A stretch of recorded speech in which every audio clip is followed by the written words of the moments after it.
Israel और Hamas के बीच की जंग कई महीनों से जारी है। दोनों देशों के बीच की ये जंग कब खत्म होगी कोई नहीं कह सकता। एक बार फिर से इजराइल ने गाजा पर हमला बोला।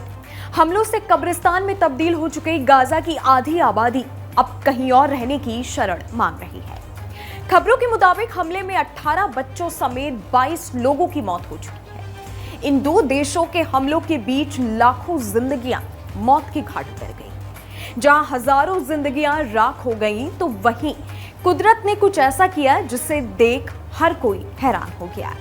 ये हैरानी की बात है कि जहां दो देश आपस में एक दूसरे से लड़ रहे हैं, एक दूसरे के खून के प्यासे हो चुके हैं, एक दूसरे पर मिसाइल दाग रहे हैं, लोग भाग रहे हैं, एक शहर कब्रिस्तान में तब्दील हो चुका है, वहीं इन हमलों में कुदरत ने ऐसा खेल किया कि जिसने भी वो मंजर देखा वो दंग रह गया।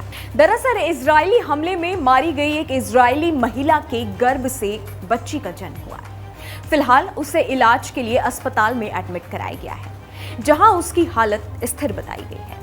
खबरों के मुताबिक इजराइल के हमलों में जो लोग मारे गए हैं उनमें एक ही परिवार के 13 बच्चे शामिल हैं। इन हमलों में अलग अलग के 2 घर अगल बगल निशाने पर आए और उनमें रहने वाले 22 लोगों की मौत हो गई। इसी दौरान एक बच्ची का जन्म मरी हुई मां के गर्भ से हुआ। खबरों के मुताबिक बच्ची का वजन करीब 1.4 किलोग्राम है और डिलीवरी ऑपरेशन से हुई है। फिलहाल उसकी जिंदगी को कोई खतरा नहीं बताया जा रहा है। बच्ची की मां सबरीन अल सकानी 30 सप्ताह की गर्भवती थी और इजरायली हमले में उसकी मौत हो गई। मां की मौत के बाद पहुंचे बचाव कर्मियों ने देखा तो गर्भ के अंदर बच्ची जिंदा थी। इसके तुरंत बाद ऑपरेशन किया गया और बच्ची को गर्भ से निकाल लिया गया। बच्ची को फिलहाल राफा के एक अस्पताल में इंक्यूबेटर में रखा गया है। बच्ची के परिचय के तौर पर लिखा गया है शहीद सबरीन अल सकानी की बेटी। ये परिचय एक टेप पर लिखा गया जिसे उसके सीने पर चिपकाया गया है। सबरीन के साथ ही उसकी एक बच्ची की भी मौत हो गई है। इसके अलावा पति भी मारे गए हैं, यानी नवजात बच्ची अनाथ है।